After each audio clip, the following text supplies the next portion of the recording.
मुकाबला। एक घने जंगल में एक बाज रहता था। वह बहुत घमंडी था।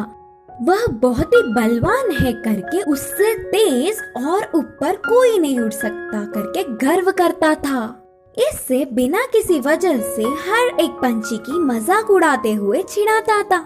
एक दिन बाज को कहीं कुछ भी सूझ नहीं रहा था, तो ऐसे ही खाली बैठकर उसे कोई तो मिलेगा ही करके इंतजार कर रहा था।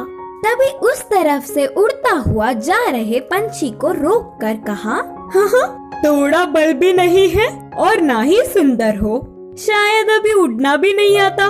देखो तो मेरे आंखों के सामने कोई कीड़े की कूदने की तरह लग रहा है। बोलकर चिल्लाने लगा। उन बातों से पंछी को बहुत गुस्सा आया और कहा, मुझे तुम्हारे जैसे आकाश में उड़ने की कोई जरूरत नहीं है। हर किसी के अपने अपने सामर्थ्य होते हैं। अच्छा, ऐसा है क्या? तो फिर मुझसे मुकाबला करके तुम्हारे सामर्थ्य से मुझे हराओ, देखेंगे। मुकाबले के लिए पंछी मान गए और तुरंत मुकाबला क्या है बताने को बाज ने कहा, इधर से हमारे उड़ने का मुकाबला शुरू होगा। उधर दूर के बड़े पेड़ को पार करके इधर वापस लौटने वाला ही जीतेगा। इसके लिए बाज भी मान गया। पहले से ही बाज चालबाज है करके उधर ही आसपास के सारे पक्षियाँ जज बनेंगे करके बोले। मुकाबला शुरू होने के तुरंत पंछी उड़ता हुआ हवा में जेट से चली गई। कैसे भी जीतना मुझे ही है करके बाज अपने मजबूत पंखों को फैलाकर धीरे से मुकाबले में उतरा।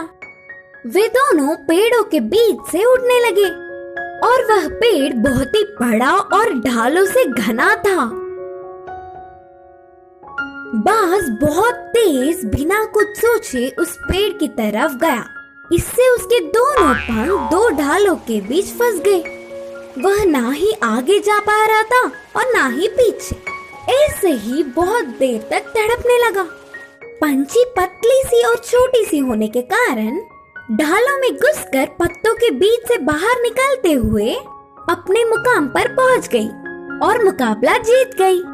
और फिर पंछी के कहने पर बाकी के सारे पक्षी आकर बाज को उन घने पेड़ों की ढालों से छुड़ाए।